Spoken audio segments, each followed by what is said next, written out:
At ngayon po, yung ating pong tema ngayon ay Covenant Making God.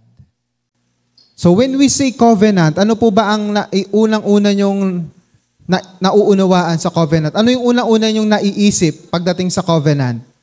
Parang ang lalim, ano? Pag sa Tagalog, ano ba yung covenant? Kasunduan.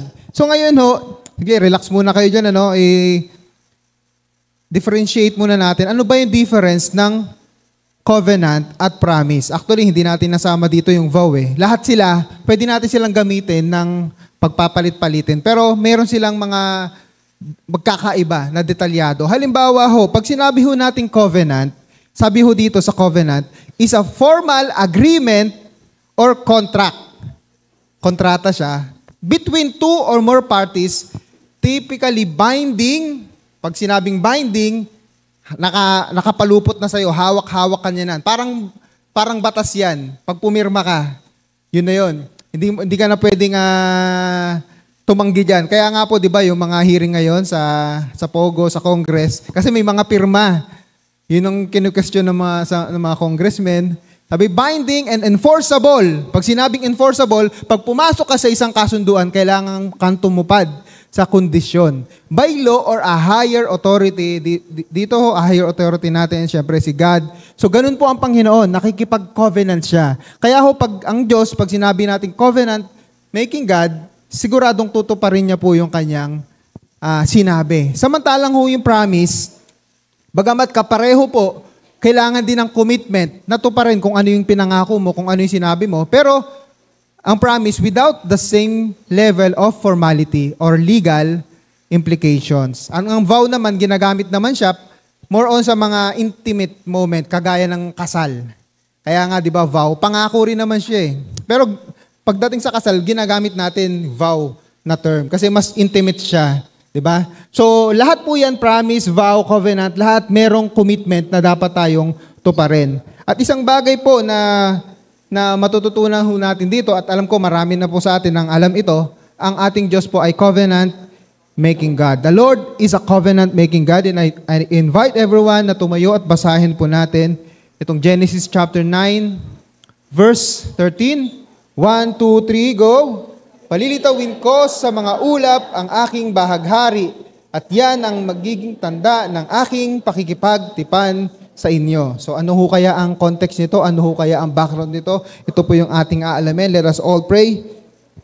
Aming Diyos, maraming salamat po sa aming pag-aaralan ngayon. Alam po namin, kayo po ang Diyos na makapangyarihan, dakila, tumutupad sa iyong mga pangako. And now, we will learn more about you as being a covenant-making God. Kayo ang Diyos na nakikipagkasundo. Panginoong Hesus, tulungan niyo po kami. O banal na Espiritu, maunawaan ito, at kung ano po yung bahagi namin sa kasunduang ito, kami po ay tumupad, Panginoong Diyos. Lord God, lead us, teach us, in Jesus' name we pray. Amen. Yan. The Lord is a covenant-making God. At pagdating sa covenant, alam na natin yan, two parties, two or more parties nakikipagkasundo. Halimbawa po, so, ngayon, meron sa Israel, alam po natin, ang Israel, ang kalaban nila, mga Muslim. Pero meron mga Muslim na kapanalig din nila, kakampi nila. At sa kasunduan ito, ang tawag naman po dito, yung tinatawag na Abraham Accord. Familiar po ba kayo sa Abraham Accord? Ito po, kasama dito yung UAE, yung Bahrain, mga Muslim na mga bansa, nakipagkasundo sila sa Israel. So, kulang na lang ng pirma ng Saudi Arabia. Pero hindi lahat ng Muslim kalaban ng Israel. Meron silang mga kasundo. At yan po ay pinormalize nila sa pamamagitan ng pirma. At dito sa pagiging covenant-making God ng ating Panginoon, ito yung mga bagay na dapat nating maunawaan muna. Unang-una meron dyan tinatawag na covenanty. Ano ang covenanty? O yung binigyan ng kasunduan. Sino yung halimbawa, ako yung nakikipagkasundo, ang tawag sa inyo naman ay covenanty. Halimbawa dito sa verse 8, nasa Genesis chapter 9 pa rin tayo, kanino nakipagkasundo ang Diyos? Sabi, una kay Noah. Pangalawa, sa kanyang mga anak. At pwede nating masabi na kabilang tayo dito, 'Di ba kasi sabi ho dito, ito po ay walang hanggang tipan. Eternal. So later on, matututunan natin yan. Tapos sabi ho dito sa susunod na talata, ako'y nakikipagtipan o nakikipagkasundo sa inyo ngayon, patis na sa inyong magiging mga anak. And verse 10, gayon din sa lahat ng mga bagay na may buhay sa paligid ninyo. Sa mga ibon, pati sa maaamot, maiilap na hayop na kasama ninyo sa barko. Bakit to barko? Alam na ho natin ang story dito. Pag sinabi ho nating Noah, ang unang-una na iisip natin ay baha. At tayo nagpapasalamat po sa Panginoon dahil mataas po yung ating kalsada ngayon. Dahil kung hindi ho mataas yung kalsada, baha ho tayo ngayon. Baka nagbabangka or tumutulay. Kasi apaw na po yung Laguna Lake, sa Wawa po. Apaw na po siya. At pag umapaw po yun, usually dito, hanggang tuhod na yung baha natin dito. Pero sa biyaya ng Diyos, hindi ho tayo nakakaranas ng baha ngayon. And then, back to the topic tayo. So, ganun po yung nangyayari dito. Ang Diyos nakipagkasundo siya kay Noah, sa kanyang mga anak, at sa lahat ng hayop, sa lahat ng may buhay. Pwede pala yun. Kasi, pwede namang mangako ang Diyos di ba? Pwede naman siya mangako lang. Pero ginamit niya pa yung mas mataas na klase ng pangako, covenant. Bakit? Alam na natin, yung pangako, hindi mo kailangan pumirma. Verbal agreement lang. Pero pag sinabi natin covenant, mas formal siya, legally binded, kapag hindi ka tumupad, yun ay kailangan tuparin mo. Kasi enforceable, sabi nga. Ngayon, ano po yung covenant? Ano yung kasunduan? Sabi dito sa Genesis chapter 9 verse 11, ito ang aking pakikipagtipan sa inyo. Kailan may hindi ko na lilipulin sa pamamagitan ng baha ang lahat ng may buhay. Wala ng baha na gugunaw sa daigdig. Again, ang context nito, Genesis chapter 6, sobrang sama na ng tao. Sobrang sama na ng tao at kailangan masyadong corrupt na rin yung humankind. Paano na-corrupt? Na-corrupt po yung lahi ng tao. Kasi nagkaroon ng pagsasama ng mga anghel. Hindi natin alam kung paano ho nangyari yun, pero ito po ang kwento sa Genesis chapter 6. Yung anghel and tsaka yung mga babae. And then nagkaroon sila ng anak. At yun nga po, tinatawag na Nephilim na ang paniniwala nila ay mga higante. So nalahian yung humankind na hindi naman dapat. At naging resulta nun, yung tinatawag na Nephilim. So habang may mga natitira pa, so kailangan ng linisin ng Diyos. Kailangan ng linisin ng Diyos yung mankind, kailangan ng iligtas. At dahil doon, pinagawa niya si Noah ng arko na tinatawag nating Noah's Ark. And then ngayon, after ng pagbaha, nakalapag na yung arko, ito nga ang kasunduan, pangako ng Diyos na hindi niya nalilipulin ang mundo sa pamamagitan ng baha, sa pamamagitan ng tubig. Pero mahalaga ho na maunawaan natin, ano ho yung origin nito? Ano yung pinagmulan? Kasi magandang hamon po ito, Ano po yung hamon nito? Sabi ho dito, sa Genesis chapter 8 verse 20, bago pa makipagkasundo, si Yahweh kay Noah, ito muna yung nangyari. Ito yung ginawa ni Noah. Pagkatapos po lumapag ng arko, ito yung ginawa ni Noah. Genesis chapter 8 verse 20. Si Noe ay nagtayo ng altar para kay Yahweh. Kumuha siya ng isa sa bawat malinis na hayop at ibon at sinunog bilang handog. Ano po yung unang-unang ginawa nung natuyo na po? Nawala na yung tubig? Sumamba sa Panginoon. At sa pagsamba po, sa offering na ginawa ni Noah, ang Diyos po ay nasihan siya. Later on, mababasa natin. Isa pong bagay na dapat po nating ma-realize, nung panahon na ito, wala pa pong law. Ano po yung law? Yung sa Leviticus, di ba? Ang daming utos doon. Pumatay kayo ng ganitong hayop, nang walang kapintasan, na 1 taong gulang na kordero. Sa Leviticus yun. Pero dito wala pa pong law. Pero naintindihan na ni Noah kung yung tamang pagsamba nung panahon na iyon. Dahil hindi ho tayo makakalapit sa Diyos na banal without a sacrifice. That's the reality. Ito po ang katotohanan. And again, paulit-ulit nating sinasabi kung bakit po si Jesus ay namatay bilang sakripisyo.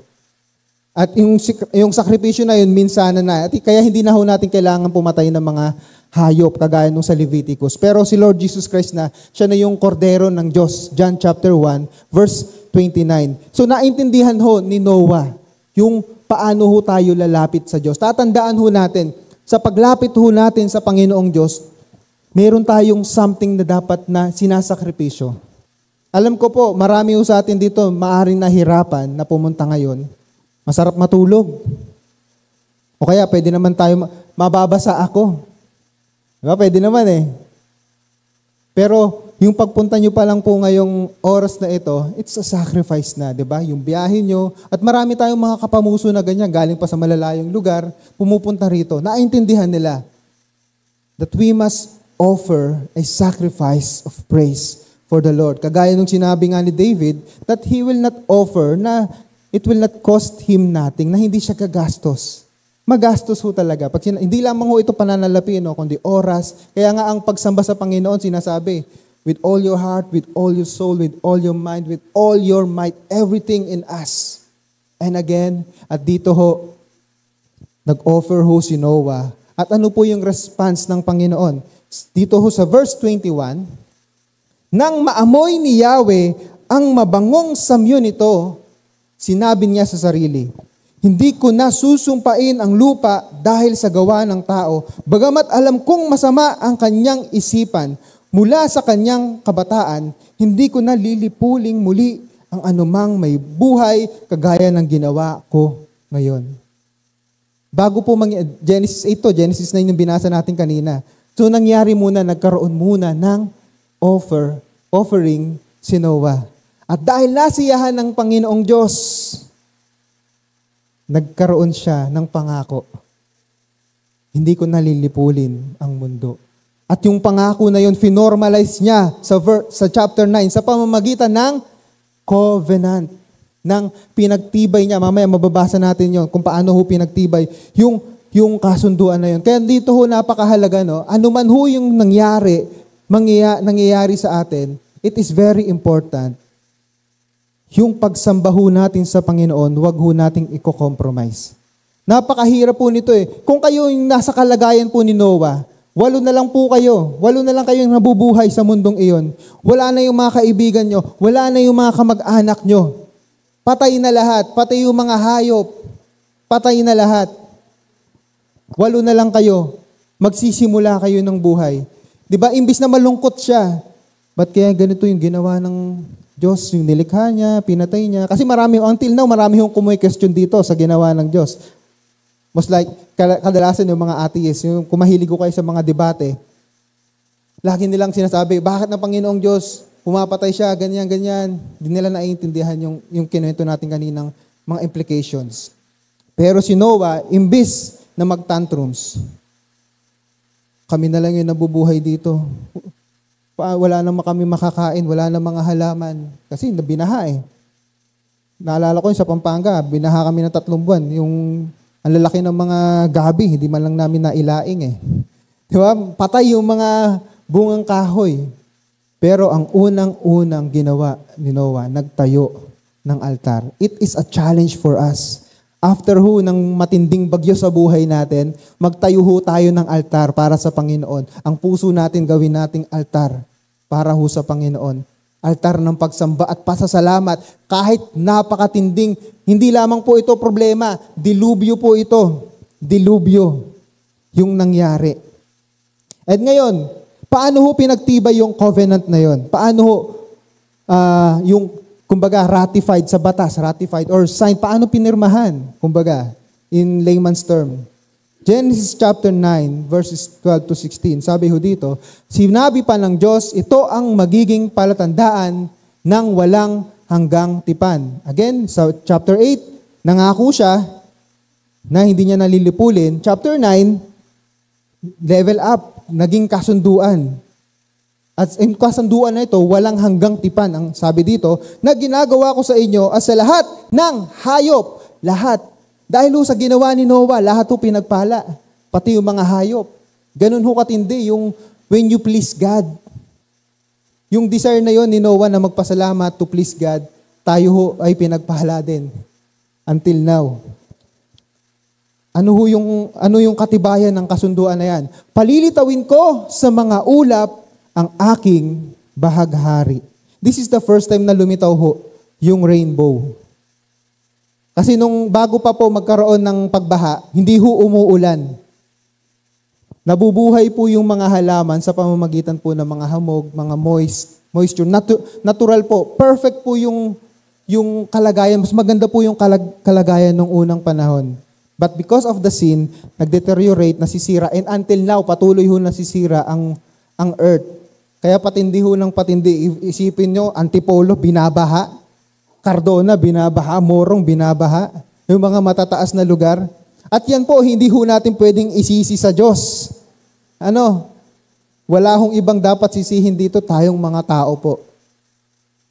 Wag ho nating ilayo yung sarili natin. Kung kabilang kayo sa mahilig magtatapon ng mga kahit candy, imbis na ibulsa nyo, tatapon nyo sa kalsada, wag yun ang uulitin yun. Nagiging kuso tayo ng pagbaha.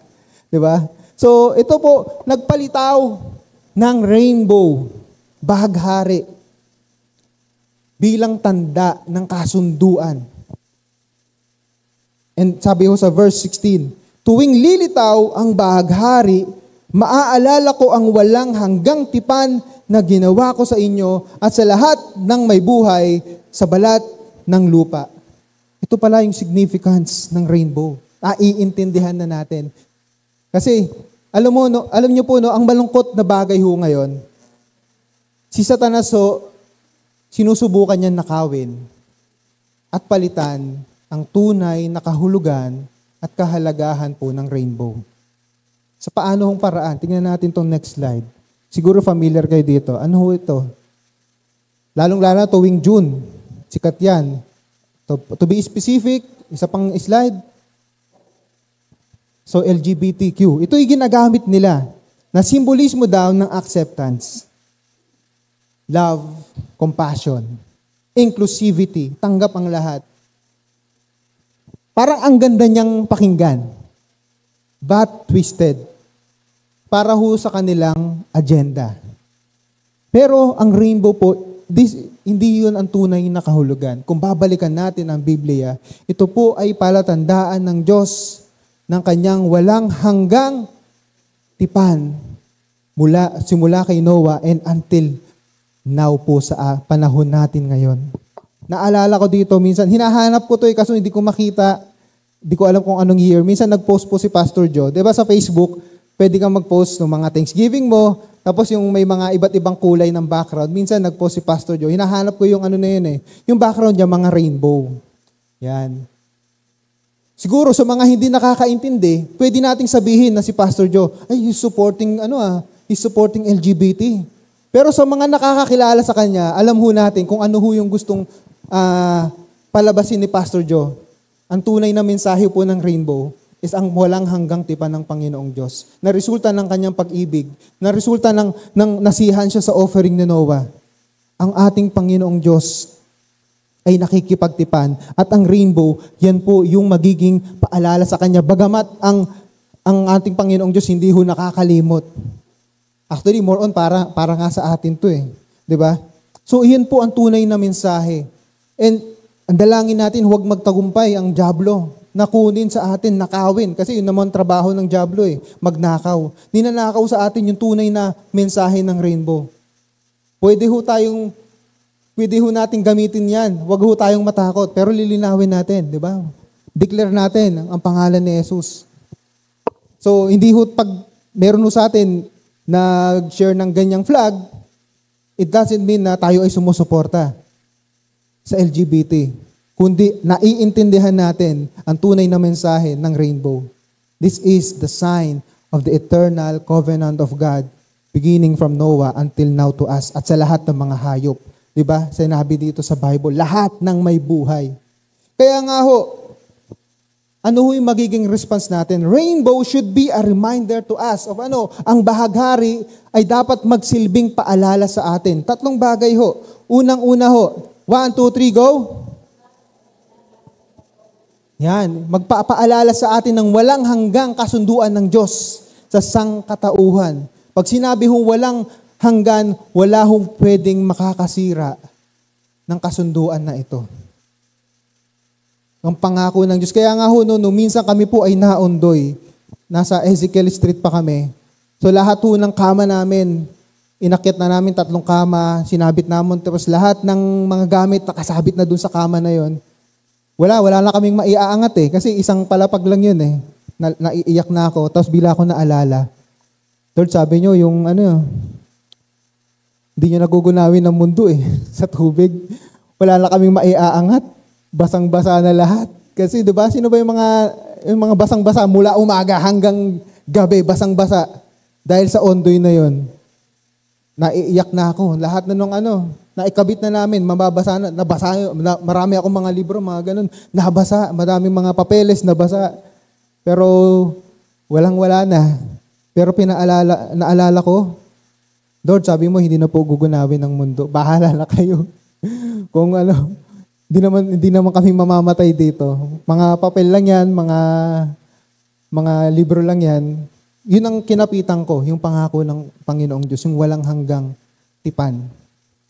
Again, basahin, sabi ho dito, Genesis chapter 9, verse 16, tuwing lilitaw ang bahaghari, maaalala ko ang walang hanggang tipan na ginawa ko. Ito po yung sabi ng Panginoong Diyos.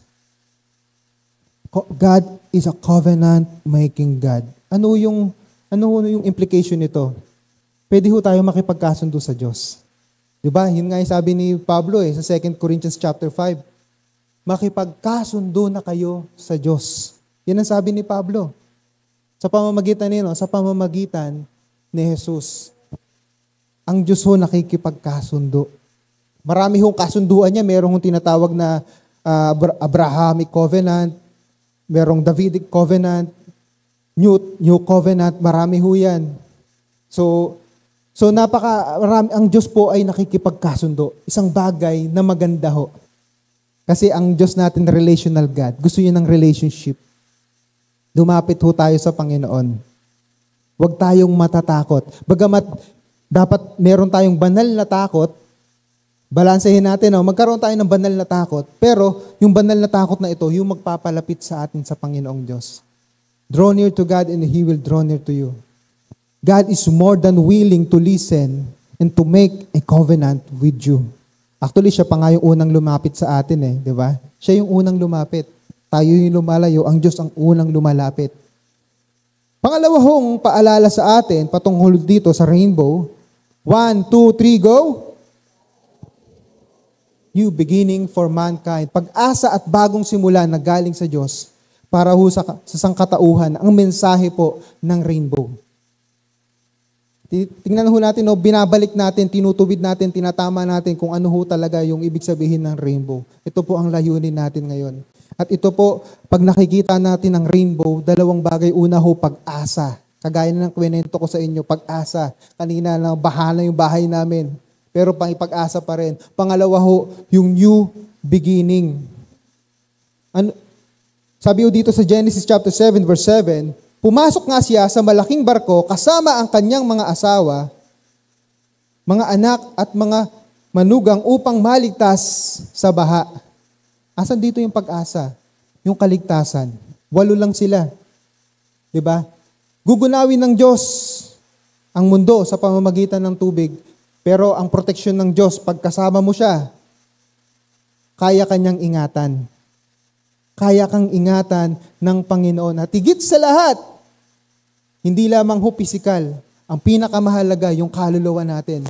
At dito maiintindihan natin kung paano ho nasabi ni Pablo sa Romans chapter 8, no one can separate us from the love of God, not even suffering, persecution, and even death. Sabi sa kaduluduluhan, kahit kamatayan, ang Panginoong Diyos pagkasama natin, kaya niya tayong iligtas. At ito yung pinapaalala sa atin ng rainbow. New beginning, pag-asa. Alam niyo po, dito ho sa JSOSCC, kahit anong tindi ho ng sakuna, never pa po na-miss na magkaroon ng worship service dito. Alam niyo po ba yan? Alam ng mga kasama namin yan. kahit nung Ondoy. Nung Ondoy po, ang naalala ko na lang, dalawa kami, di ko na, sino-sino may mga kasama, 8 kami nun eh. Di ko na maalala kung sino-sino kami, naalala ko na si Pastor Josh, syempre, tsaka ako. Pero yung 6, hindi ko na maalala kung sino yung kasama. Kailan po yung Ondoy? 2009. So, September. Tama ba ako? September yun, ano? 26 yata, kung di ako nagkakamali. So, alam namin wala lang worship service. Pero out of nowhere, kumbaga, pag mamalasakit, kamusta na kaya yung church? Punta kami dito, and then nagkaroon kami ng worship service dito. So, yung mga gamit nakataas dito. Kung na-imagine nyo yung altar dito, maliit pa po yung altar. Hindi po yung huling altar na mga inabutan ninyo. Meron pang maliit na altar dito, tapos maliit na hagdanan dito. So, mag-worship kami noon. Ang problema, hindi alam ni Pastor Joe kung ano yung message. Kasi di ba kung kayo yung nasa kalagayan ni Pastor Joe, napakahirap nun. Paano na, ano yung mangyayari? Basta ang alam namin, naiintindihan ni Pastor Joe, kailangan meron tayong worship, kailangan hindi mawala. And then, maya-maya, nagtanong si Ate Tess. Nasa kabila siya. Ang tanong ni Ate Tess, ilan kayo dyan? Sagot si Pastor Joe, 8. Kasi 8 nga kami. Doon nagkaroon ng idea si Pastor Joe, ang 8. Ibig sabihin ito, new beginning. Di ba? Lunes, ano yung unang araw? Sunday. Pero sa atin kasi, unang araw natin Lunes, pero gawin natin sa Bible. Gawin natin Lunes. Although ang unang araw po talaga, Sunday, pag sa Bible. Gawin na Lunes, sunod, Martes, Miyerkules, Huwebes, Biyernes, Sabado, Linggo. Pang-8, Lunes. Do, re, mi, fa, sol, la, ti, do. New beginning. 8. Alam niyo po ba, ito po yung unang-unang ipinanganak po yung C8. Dito ho nagsimula yung vision ng C8 sa pamamagitan ho ng Ondoy. Sa pamamagitan ho ng Ondoy, dito tumatag, naging malinaw yung vision na magkaroon tayo ng mas malaking church. Actually, ang pangarap natin, di ba, hindi pa nga dito humahanap tayo ng iba. Pero nakita natin ang direksyon ng Lord. Huwag na kayong umalis. Maghintay lang kayo. Yan, pinaganda yung kalsada. At ito na po. Yung Ondoy na yon, napakalaki po. Napakalaki nung significance ng moment na yon. Maaring sa atin, marami sa atin na perwisyo at hindi lamang tayo, mga kababayan natin. Pero merong detalye, mensahe na ibinibigay ang Panginoong Diyos sa church na ito. At ang ibig sabihin po ng rainbow ng panahon na iyon sa atin ay pag-asa. Bagong simula. At dahil naintindihan natin yon, marami sa atin nagsikap na every Sunday, may worship service tayo dito. Pagkatapos natin, saan tayo para tayong Israelita na pumunta muna tayo sa ibang lugar, sa HDX, Holy Deliverance. Diba? Doon tayo. Pagkatapos mag-worship service doon, may mga pumupunta po dito ng hapon. Kasi ayaw nating mamiss yung lugar na ito. Dapat alayan pa rin natin ng Panginoon. Talking about sacrifice of praise.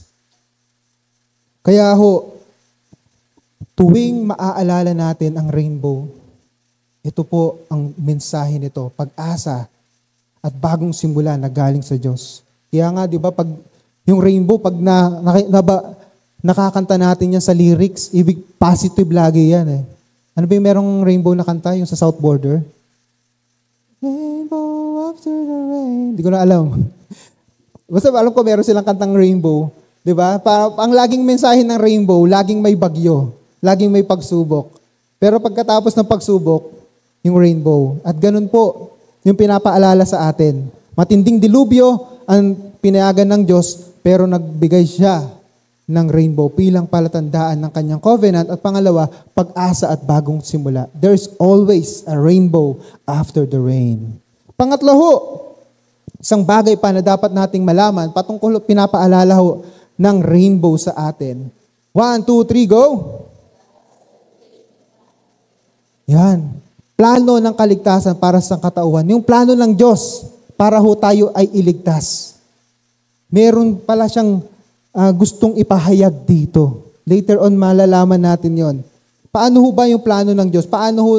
Bakit si Noah ang napili para maligtas? Siya ba ay special? Siya ba ay perpekto? Hindi po siya perpekto. Mababasa natin yan along the way. Sa pagbinasa natin yung buhay niya, hindi siya perpekto. Marami din siyang mga nagagawa. Pero ito po yung isang bagay na dapat nating ma-realize din. Genesis chapter 7 verse 1, sinabi ni Yahweh kay Noe, pumasok kayong mag-anak sa barko. Sa lahat ng tao'y ikaw lamang ang nakita kong namumuhay ng matuwid. Hindi ito patungkol sa perfection, kundi yung pagiging matuwid sa harap ng Panginoong Diyos. Alam ng Diyos, hindi tayo perfecto. Pero si Noah, meron siyang intensyon na talagang mamuhay para sa Panginoong Diyos. Meron siyang malinaw na sa isip niya kung paano ba dapat ako mamuhay sa harap ng Panginoong Diyos. And take note po, sila Noah po, inabutan nila yung mga ninuno nila.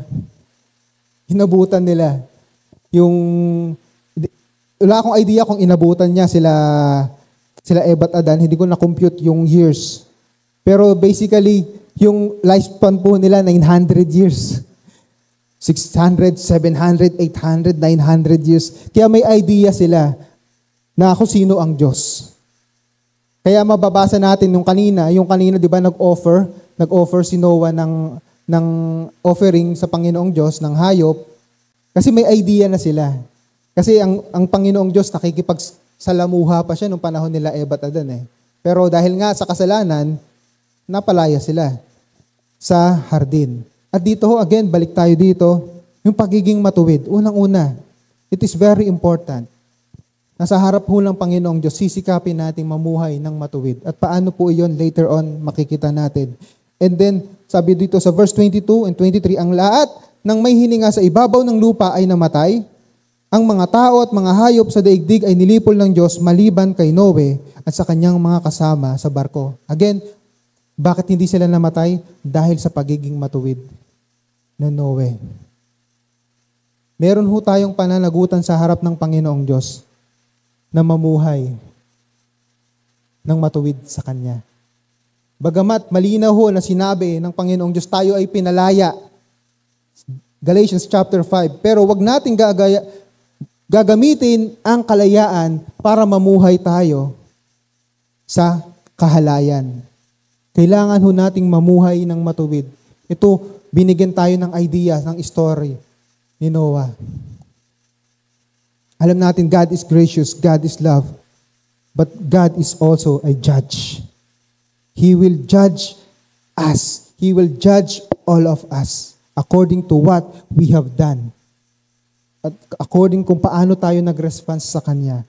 At para mas maintindihan pa natin yung lalim nito, dako tayo sa New Testament. Dahil ito ay ginamit na illustration ni Pedro. Actually, maging si Jesus Christ. Later on, mababasa natin. 2 Peter chapter 3. Dahil God's plan for salvation. Paano yung anong kinalaman ng rainbow sa God's plan for salvation? 2 Peter chapter 3, verse 6. Sa pamamagitan din ng tubig, ng malaking baha, ginunaw ang daigdig ng panahon na iyon. Ano po yung context nito? Ng 2 Peter chapter 3, ang context nito, babalik po si Jesus. Pero marami hong hindi naniniwala nung panahon na yan. Hindi totoo yan. Tingnan natin, sa verse 7. Sa pamamagitan din ng salitang iyon ay nanatili ang mga langit at ang lupang upang tupukin sa apoy pagdating ng araw ng paghuhukom at pagpaparusa sa masasama. Ginamit na illustration ni Pedro ang story ni Noah and flood patungkol ho una sa pagliligtas ho ng Panginoong Diyos. Pangalawa, sa pagbabalik po ni Jesus. Pangatlo, sa pagpaparusa sa mga masasama. Balanse ho, no? Meron ho talagang mapapahamak, and that's the reality. Ayaw natin i-sugarcoat ang gospel. Pero meron ho talaga, kaya ho tayo pinapangaral natin ang Biblia dahil hindi ho lahat ay maliligtas. Bagamat ang lahat ay gusto pong iligtas ng Diyos. Ano yung patunay? Pagpatuloy natin. Verse 8, mga minamahal, huwag ninyong kalilimutan na sa Panginoon ang isang araw ay tulad ng 1,000 taon at ang 1,000 taon ay tulad ng isang araw lamang. Ano po yung sinasabi dito? Ang Panginoong Diyos po ay eternal. He is not bounded by time. Kung sa atin, yung 1,000 years, sobrang tagal na nun, sa Panginoong Diyos, parang isang araw lamang yan. Kaya nga ho, nung pagdating ni Lord Jesus Christ, nagsimula na po yung end times. Simula na po yung pagbibilang ng end times. Kasi dito kung babasahin po natin yung sa verse 4, ang mga Kristiyano po dito, mula verse 3 and verse 4, sila Pedro po ay lagi silang nililibak. Talaga bang babalik ang Panginoon? Kailan babalik? Ang tagal-tagal nyo nang sinasabi niyan, hindi pa naman bumabalik. Ganun ho yung nagiging, kumbaga, panahon natin, kung may Facebook, yun yung nagtitrend nung panahon nila. Sabi nga dito, di ba, sabi sa verse 4, babasahin ko na lang, nangako siya darating, hindi ba? Nasaan na siya? Namatay na ang aming mga ninuno, ngunit wala pa rin nagbago buhat ng likhain ang mundong ito. Ganun na po yung usapan nung panahon na yon. Nangako ang Diyos sa babalik, until now, hindi pa rin bumabalik. Pero sinilinaw ni Pedro, ang isang araw ay parang 1,000, ang 1,000 araw parang isang araw lamang sa Panginoon. God is not limited and bounded by time. And verse 10, ito po yung sinasabi natin kanina. Ngunit ang araw ng Panginoon ay darating tulad ng isang magnanakaw. Sa araw na iyon, ang kalangitan ay biglang mawawala kasabay ng isang malakas na ugong, matutupok ang araw at between ang mundo at ang lahat ng bagay na narito. Ito po yung sa verse 10, Ang sinasabi ho dito, sa verse 9 muna, lumagpas tayo. Sa verse 9, ang Panginoon ay hindi nagpapabaya sa kanyang pangako, gaya ng inaakala ng ilan. Sa halip, nagbibigay siya ng pagkakataon sa lahat sapagkat hindi niya nais na may mapahamak, kundi ang lahat ay makapagsisi at tumalikod sa kasalanan. Dahil ang Panginoon po siya ay judge din, hahatulan niya ang lahat. Ayaw ng Diyos na mapahamak ang sangkatauhan. Kaya until now, hindi pa po bumabalik si Jesus. Para bigyan ho tayo ng pagkakataon, yung ating mga kapwa na makakilala kay Jesus at sila ay maligtas. Kaya ang hamon ho sa atin, ipakilala natin si Jesus sa ating mga mahal na sa buhay. Ipakilala ho natin sila habang may oras pa. Dahil darating si Jesus, ang sabi nga ay tulad ng magnanakaw. Ang magnanakaw, hindi naman niya magpapaalam, di ba? Di ba? Tao po, di ba, kakatok? Panakaw nga po ng ng tsinelas, ang ganda Nike original. Hindi naman niya magpapaalam Kaya nga ngayon, panay CCTV yung mga building, necessity siya ngayon, kahit magastos, di ba? For security. Ang magnanakaw, hindi siya magpapaalam. Hindi yung sinasabi na ang Diyos ay magnanakaw, kundi ang sinasabi, yung pamamaraan ng pagbabalik. Hindi mo namamalayan. Di ba yung mga pumupunta ng Chester, kasama ko yan, pupunta kami ng Recto, Raon. Ang bag ko laging nasa harap. Meron kaming kasama dito, yun, sila, Ferdy Pangalan, di ba? Yung nalaslasan yata sa Cubao. Yung cellphone na Nokia na maraming keyboard. Nung panahon na yon, sikat ka na Kumbaga, maganda na cellphone mo Sikat na sikat yung Nokia. Yung magnanakaw, hindi mo alam kung kailan darating yan. At dito ho kinumpara ang pagbabalik ng Panginoong Hesus. Matthew chapter 24. Ang pagdating ng anak ng tao ay tulad noong panahon ni Noe. Ginamit ho na illustration ni Jesus Christ. Nang mga araw na iyon, bago bumaha, ang mga tao ay nagsisikain, nag-iinuman, at nagsisipag-asawa hanggang sa araw na pumasok si Noe sa barko. Ito po yung mga ginawa. Nagsisikain, nag-iinuman, at nagsisipag-asawa. Pag sinabi pong hindi ho masama ang makipag-asawa, pero mahalaga po yung context na iintindihan natin nung panahon na ito. Yung pag-aasawa, yung mga pag-aasawa na hindi ho pinagpala ng Panginoong Diyos. At ngayon, kitang-kita natin sa social media, sa TV, parehong lalaki, parehong babae. And again, we are not hating them. Sinasabi lamang natin ang sinasabi ng kasulatan. Ito yung mga klase ng pag-aasawa na hindi po dinisenyo ng Panginoong Diyos. God created man and woman. Diba? Man and woman lang ang nilikha ng Panginoong Diyos. Genesis chapter 1 verse 26.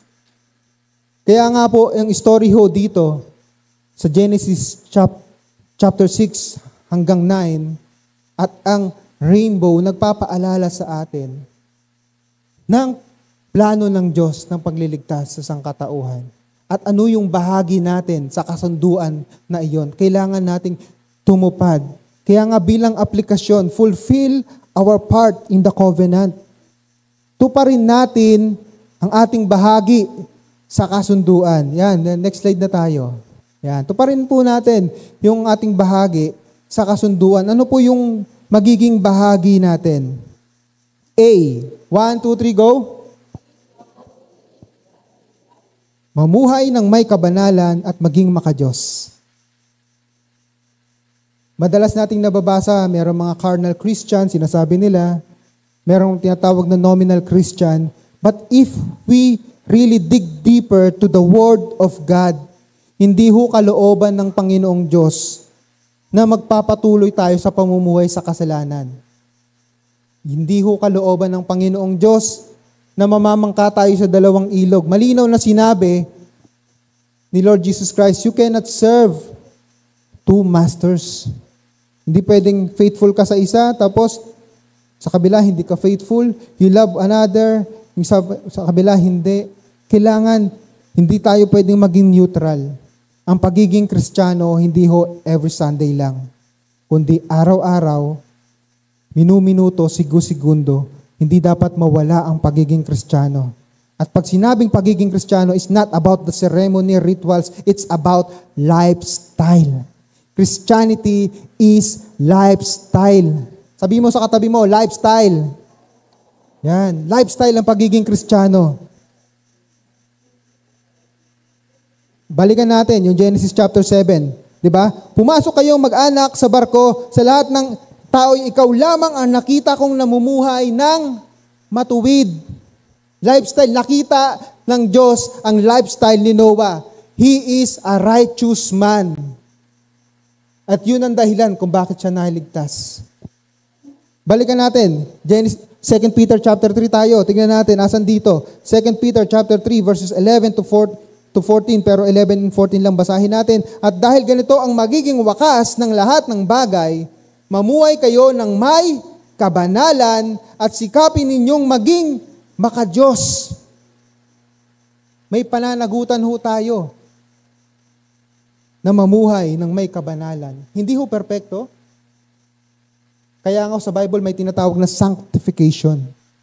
You can be still holy, sanctified by the Word of God and by the Spirit, by the Holy Spirit. Titus chapter 3 verses 5 and 6. Nililinis tayo ng banal na Espiritu. 1 Peter chapter 1, 22-23. Nililinis tayo ng salita ng Panginoong Diyos. 2 Corinthians chapter 5, 20-21. Tayo ay naging righteousness of God sa pamamagitan ni Jesus. Ang pagiging righteous natin, hindi sa pamamagitan ng ginagawa natin, kundi sa pamamagitan ho ng ating Panginoong Jesus. And later on, mababasa natin yon. Verse 14, kaya nga, mga minamahal, habang naghihintay kayo, sikapin ninyong kayo'y madatnang namumuhay ng mapayapa, walang dungis at walang kapintasan.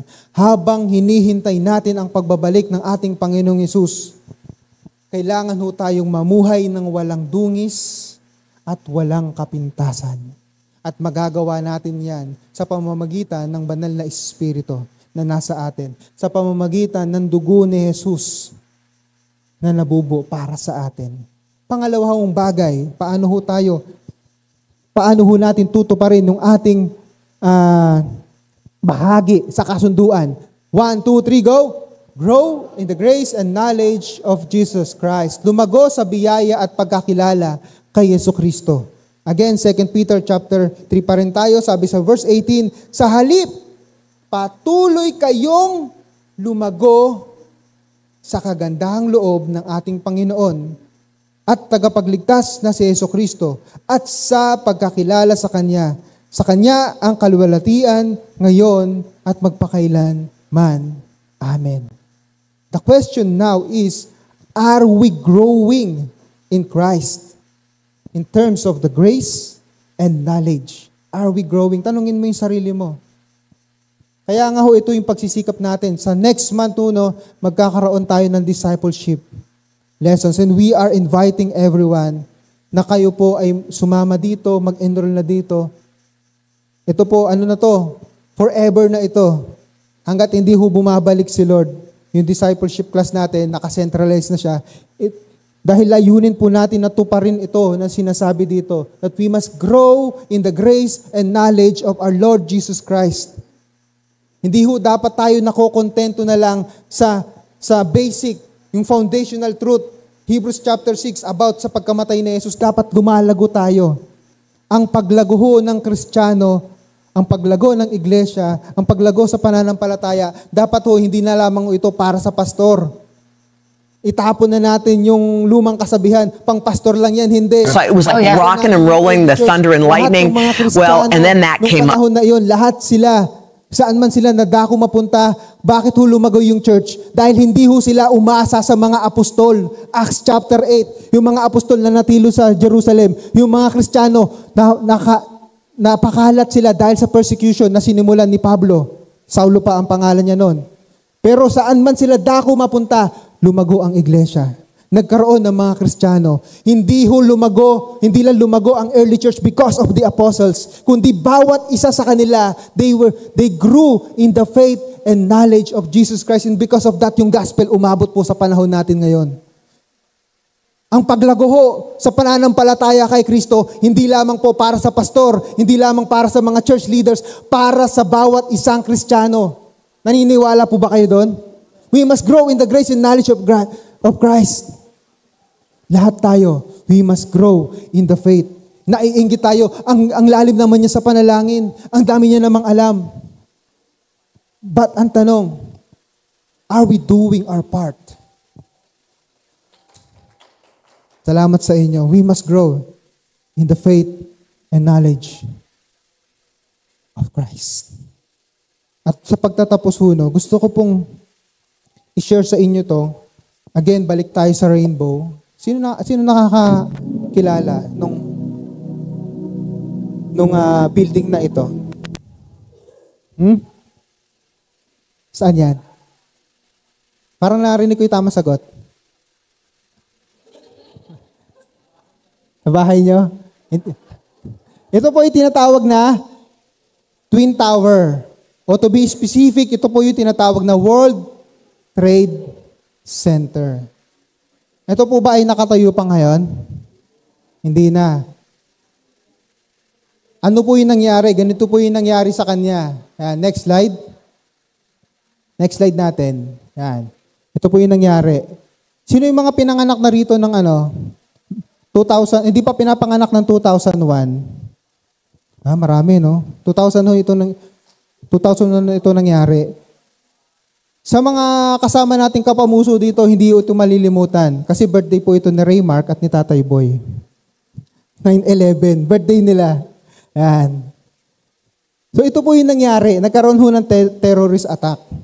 At ang nakakalungkot ho, more than 2,900 ho yung namatay. Ito po yung nangyari. Bumagsak. 300 plus na mga kasama doon namatay, mga 300 plus na mga bumbero. Tapos yung mga nasa building.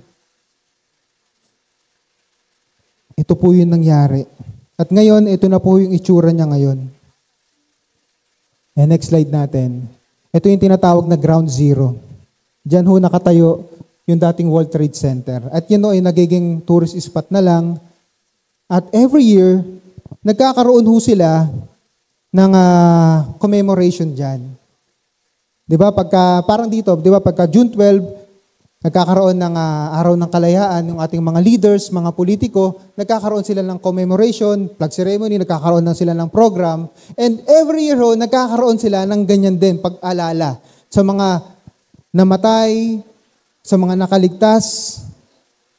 At last year po, September 11, 2023, nalungkot ang mga Amerikano dahil tila ba hindi sila inalala ni President Biden.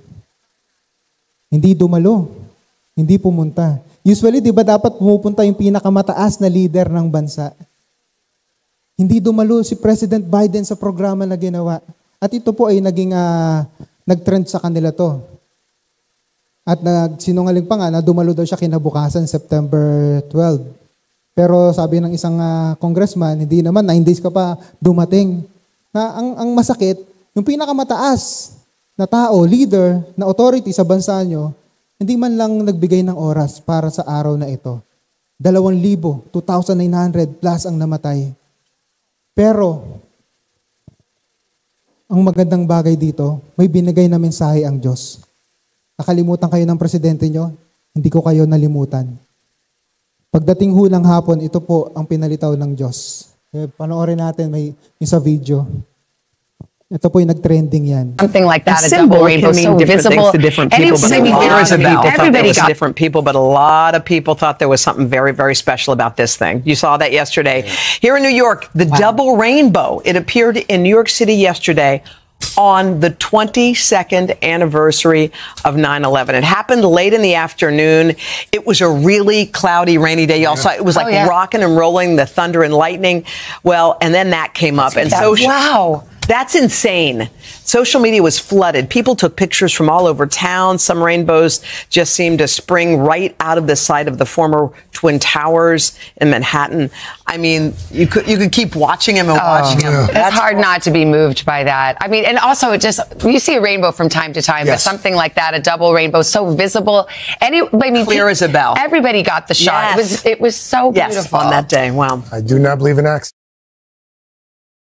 Nangyari sa bansa ninyo, kung saan libo-libo ang namatay, ang sabi ng Diyos, hindi ko kayo nalilimutan.